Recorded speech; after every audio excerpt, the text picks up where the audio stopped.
सब अभी इंदौर पहुंच गए हैं। इंदौर से एयरपोर्ट से हम निकल चुके हैं।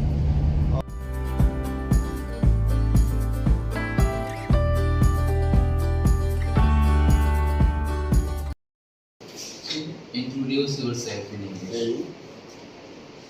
My name is Siddharth Pasi. I study in class 9th. I live in Indore. My favorite subject is English.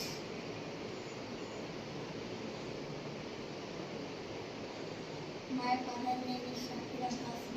Your father's name is My father name is father's. Father's name is Shakir Abbasi. My mother's name is Tabassum Gandhi. My brother name is Sufyan Abbasi. अस्सलामुअलैकुम वरहमतुल्लाहि वबरकातुहू। इंशाल्लाह programme हम लोग शुरू करने जा रहे हैं। प्रोग्राम का आगाज़ हम लोग तिलावत कुरान से करेंगे। मैं तैयबा दावा कॉलेज के स्टूडेंट मिस्टर आले रसूल से गुजारिश करूँगा कि वो प्लीज़ आए और कुरान की तिलावत से इस प्रोग्राम की आगाज़ करें।